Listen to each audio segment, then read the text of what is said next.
જય સોનબાઈમાં હું છું દેવાયત ખવડ। હમણાં જ મેં ચાલી રહેલા વિવાદનો એક વિડીયો પાછો બીજો મારી સામે આવ્યો અને મેં સાંભળ્યો એટલે મને એવું લાગ્યું કે મારે જવાબ દેવો બહુ જરૂરી છે। પબ્લિક સુધી, સારા માણસ સુધી એક સારો મેસેજ પહોંચે એટલા માટે। એ વિડીયોમાં એ બોલે છે પહેલો પોઈન્ટ કે એડ્રેસ છુપાવવું પડે છે એને। તો મારે એડ્રેસ કેમ છુપાવવું પડે ભાઈ? મારી તો અપડેટ હોય કે મારો ગઈકાલે આ કાર્યક્રમ છે, છતાંય તારે એડ્રેસ જોતું જ હોય તો ઇસ્કોન આંબલી રોડ ઉપર મારી ઓફિસ છે, આ મારું એડ્રેસ। ઓકે। બીજી વાત, પ્રશ્ન બીજો કે 200 લોકોને સાથે લઈને ફરે છે। 200 લોકો એટલે એક ગાડીમાં 4નું 5નું સીટિંગ હોય તો 200 લોકોમાં કેટલી ગાડીઓ કમસે કમ મારે જોવે? આપ પણ જાણો છો। જેને જેને ડાયરા કર્યા આયોજકને પૂછો કે કેટલી ગાડીઓ લઈને આવું છું, એ બધા પ્રૂફ પુરાવા દેવાની જરૂર નથી। આ એકદમ ફેક્ટ વાત છે, ઉપજાવેલી વાત છે એની। ત્રીજી વાત કરું તો સમાધાન કરવા માટે 50 લોકોને દોડાવ્યા। આવો એ બ્લેમ કરે છે મારી પર। હું સમાધાન કરવા દોડાવું? તું એવડી મોટી કોઈ તોપ નથી તો હું સમાધાન કરવા માટે 50 લોકોને દોડતા? ઓથેન્ટિક પુરાવો કે તે જ્યારે આ બનાવ બન્યો 2 વર્ષ પહેલાં સોનબાઈ માના મંદિરે જ્યારે સમાધાન કરવાનું હતું ત્યારે પ્રવીણદાન ગઢવી એટલે કે મોગલ સેનાના પ્રમુખ, મને ફોન આવ્યો પેલો દીપકભાઈ કાઠીનો અમદાવાદ કે પ્રવીણદાનને કામ છે। પ્રવીણદાનને કોન્ફરન્સમાં લીધા અને મને પ્રવીણદાને કીધું કે કોઈ પણ રીતે આ મામલો પતાવવાનો છે, તમે પ્લીઝ। મેં કીધું કાંઈ વાંધો નહીં, તમે પ્લીઝ ન બોલો। ત્યાર પછી મને ફોન આવ્યો મઢડાથી દાદુભાઈનો। દાદુભાઈએ કીધું કે તમારે સોનબાઈ માના મંદિરે આવવાનું છે। એટલે મેં કીધું કે આવું ખરો પણ માફી નહીં માગું। તો દાદુભાઈએ કીધું કે માફી માંગવા બોલાવવાના નથી। આ વાત થયા પછી હું મઢડા સોનબાઈ માના મંદિરે રાજકોટથી જવા તૈયાર થયો। એટલે તું એવી કોઈ મોટી તોપ નથી કે મારે સમાધાન માટે 50 લોકોને તારી પાછળ દોડાવવા પડે। મારે બહુ જાજી વાત કરવી નથી, કારણ કે પબ્લિક પાસે, ઓડિયન્સ પાસે એટલો બધો સમય નથી આ ફાલતુ વાતું સાંભળવાનો।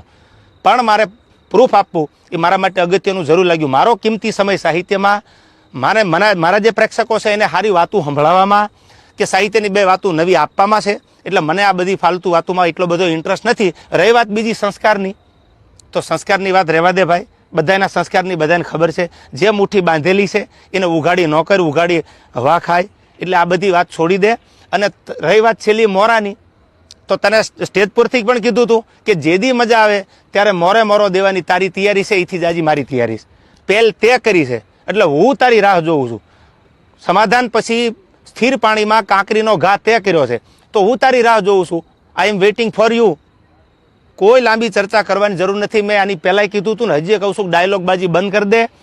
તારી રાહે રાહ છે, પહેલ તે કરી છે, મેં નથી કરી। તને જ્યારે મજા આવે ત્યારે મારી ઓફિસ છે ઇસ્કોન આંબલી રોડ ઉપર અમદાવાદ, તો ભલે। બાકી તને મારા બધા એડ્રેસ તારી સાથે જે બેસે છે એ મારી સાથે બેસે છે, એની બધી ખબર છે, પૂછી લેજો। ઓકે। રહી વાત બીજી મઢડાની કે જ્યારે સમાધાન મને દાદુભાઈ બોલાવ્યો એટલે મેં કીધું કે માના દરબારમાં માથી મોટું મારા માટે કોઈ હોય નહીં। મારા માટે જે કાંઈ છે, હું જેના ઉપર વિશ્વાસ અને શ્રદ્ધા રાખું છું એ સોનબાઈ માનું મંદિર છે। એટલે મેં માફી માંગી લીધી, નો ડાઉટ, વાત પૂરી થઈ ગઈ। ત્યાર પછી એવું બોલ્યો કે સમાધાન પછી આ ભાઈએ ચાળા કર્યા છે। એક પણ ચાળાનો વિડીયો બતાવી દે, ઓડિયો બતાવી દે તો હું માનું કે તું સાચો છો। દૂધનું દૂધ અને પાણીનું પાણી, આ બધોય જવાબ સાંભળનારા 18 વરણે આપી દીધો છે। મને તો એટલું યાદ આવે કે સોનબાઈ માના સાનિધ્યમાં સમાધાન થયા પછી આ વસ્તુ જે બની ખોટી છે, જે કરવું હોય એ વેલકમ। જય માતાજી। જય માતાજી, જય સોનબાઈમાં હું છું દેવાયત ખવડ। હમણાં જ મેં ચાલી રહેલા વિવાદનો એક વિડીયો પાછો બીજો મારી સામે આવ્યો અને મેં સાંભળ્યો એટલે મને એવું લાગ્યું કે મારે જવાબ દેવો બહુ જરૂરી છે। પબ્લિક સુધી, સારા માણસ સુધી એક સારો મેસેજ પહોંચે એટલા માટે। એ વિડીયોમાં એ બોલે છે પહેલો પોઈન્ટ કે એડ્રેસ છુપાવવું પડે છે એને। તો મારે એડ્રેસ કેમ છુપાવવું પડે ભાઈ? મારી તો અપડેટ હોય કે મારો ગઈકાલે આ કાર્યક્રમ છે, છતાંય તારે એડ્રેસ જોતું જ હોય તો ઇસ્કોન આંબલી રોડ ઉપર મારી ઓફિસ છે, આ મારું એડ્રેસ। ઓકે। બીજી વાત, પ્રશ્ન બીજો કે 200 લોકોને સાથે લઈને ફરે છે। 200 લોકો એટલે એક ગાડીમાં 4નું 5નું સીટિંગ હોય તો 200 લોકોમાં કેટલી ગાડીઓ કમસે કમ મારે જોવે? આપ પણ જાણો છો। જેને જેને ડાયરા કર્યા આયોજકને પૂછો કે કેટલી ગાડીઓ લઈને આવું છું, એ બધા પ્રૂફ પુરાવા દેવાની જરૂર નથી। આ એકદમ ફેક્ટ વાત છે, ઉપજાવેલી વાત છે એની। ત્રીજી વાત કરું તો સમાધાન કરવા માટે 50 લોકોને દોડાવ્યા। આવો એ બ્લેમ કરે છે મારી પર। હું સમાધાન કરવા દોડાવું? તું એવડી મોટી કોઈ તોપ નથી તો હું સમાધાન કરવા માટે 50 લોકોને દોડતા? ઓથેન્ટિક પુરાવો કે તે જ્યારે આ બનાવ બન્યો 2 વર્ષ પહેલાં સોનબાઈ માના મંદિરે જ્યારે સમાધાન કરવાનું હતું ત્યારે પ્રવીણદાન ગઢવી એટલે કે મોગલ સેનાના પ્રમુખ, મને ફોન આવ્યો પેલો દીપકભાઈ કાઠીનો અમદાવાદ કે પ્રણદાનને કામ છે, પ્રણદાનને કોન્ફરન્સમાં લીધા અને મને પ્રણદાને કીધું કે કોઈ પણ રીતે આ મામલો પતાવવાનો છે, તમે પ્લીઝ. મેં કીધું કાંઈ વાંધો નહીં, તમે પ્લીઝ ન બોલો. ત્યાર પછી મને ફોન આવ્યો મઢડાથી દાદુભાઈનો. દાદુભાઈએ કીધું કે તમારે સોનબાઈમાના મંદિરે આવવાનું છે. એટલે મેં કીધું કે આવું ખરો, પણ માફી નહીં માગું. તો દાદુભાઈએ કીધું કે માફી માંગવા બોલાવવાના નથી. આ વાત થયા પછી હું મઢડા સોનબાઈમાના મંદિરે રાજકોટથી જવા તૈયાર થયો. એટલે તું એવી કોઈ મોટી તોપ નથી કે મારા સમાધાન માટે 50 લોકોને તારી પાછળ દોડાવવા પડે. મારે બહુ જાજી વાત કરવી નથી, કારણ કે પબ્લિક પાસે, ઓડિયન્સ પાસે એટલો બધો સમય નથી આ ફાલતુ વાતું સાંભળવાનો. પણ મારે પ્રૂફ આપવું એ મારા માટે અગત્યનું જરૂર લાગ્યું. મારો કિંમતી સમય સાહિત્યમાં, મારા જે પ્રેક્ષકો છે એને સારી વાતું સંભળાવવામાં કે સાહિત્યની 2 વાતું નવી આપવામાં છે. એટલે મને આ બધી ફાલતુ વાતોમાં એટલો બધો ઇન્ટરેસ્ટ નથી. રહી વાત બીજી સંસ્કારની, તો સંસ્કારની વાત રહેવા દે ભાઈ. બધાના સંસ્કારની બધાને ખબર છે. જે મુઠ્ઠી બાંધેલી છે એને ઉઘાડી ન કર, ઉઘાડી હવા ખાય. એટલે આ બધી વાત છોડી દે. અને રહી વાત છેલ્લી મોરાની, તો તને સ્ટેજ પરથી પણ કીધું હતું કે જેદી મજા આવે ત્યારે મોરો દેવાની તારી તૈયારી છે, એથી જાજી મારી તૈયારી છે. પહેલ તે કરી છે, એટલે હું તારી રાહ જોઉં છું. સમાધાન પછી સ્થિર પાણીમાં કાંકરીનો ઘા તે કર્યો છે, તો હું તારી રાહ જોઉં છું. આઈ એમ વેઇટિંગ ફોર યુ. કોઈ લાંબી ચર્ચા કરવાની જરૂર નથી. મેં આની પહેલાંય કીધું હતું ને, હજી કહું છું, ડાયલોગબાજી બંધ કરી દે.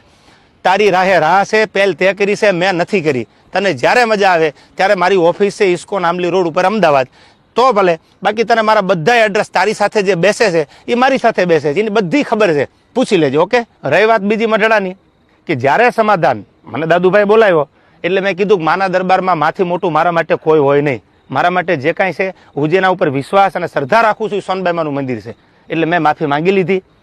નો ડાઉટ વાત પૂરી થઈ ગઈ. ત્યાર પછી એવું બોલ્યો કે સમાધાન પછી આ ભાઈએ ચાળા કર્યા છે. એક પણ ચાળાનો વિડીયો બતાવી દે, ઓડિયો બતાવી દે, તો હું માનું કે તું સાચો છો. દૂધનું દૂધ અને પાણીનું પાણી, આ બધોય જવાબ સાંભળનારા 18 વરણે આપી દીધો છે. મને તો એટલું યાદ આવે કે સોનબાઈમાના સાનિધ્યમાં સમાધાન થયા પછી આ વસ્તુ જે બની ખોટી છે, જે કરવું હોય એ વેલકમ. જય માતાજી. જય માતાજી, જય સોનબાઈમાં. હું છું દેવાયત ખવડ. હમણાં જ મેં ચાલી રહેલા વિવાદનો એક વિડીયો પાછો બીજો મારી સામે આવ્યો અને મેં સાંભળ્યો. એટલે મને એવું લાગ્યું કે મારે જવાબ દેવો બહુ જરૂરી છે. પબ્લિક સુધી, સારા માણસ સુધી એક સારો મેસેજ પહોંચે એટલા માટે.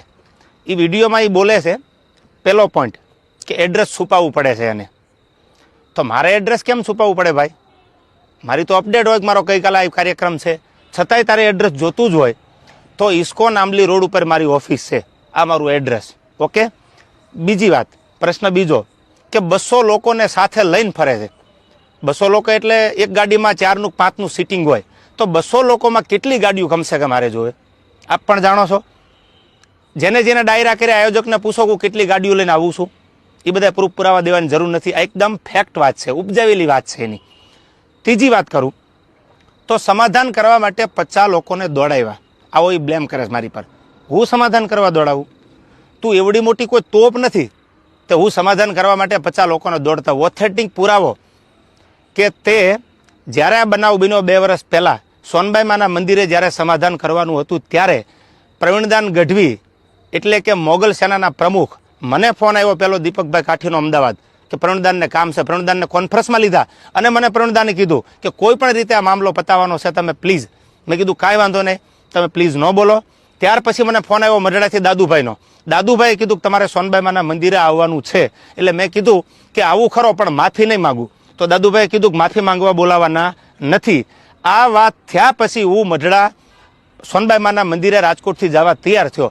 એટલે તું એવી કોઈ મોટી તોપ નથી કે મારા સમાધાન માટે 50 લોકોને તારી પાછળ દોડાવવા પડે. મારે બહુ જાજી વાત કરવી નથી, કારણ કે પબ્લિક પાસે, ઓડિયન્સ પાસે એટલો બધો સમય નથી આ ફાલતુ વાતું સાંભળવાનો.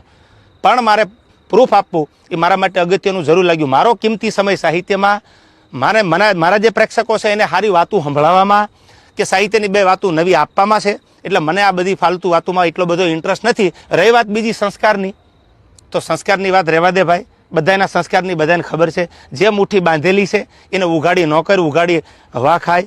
એટલે આ બધી વાત છોડી દે.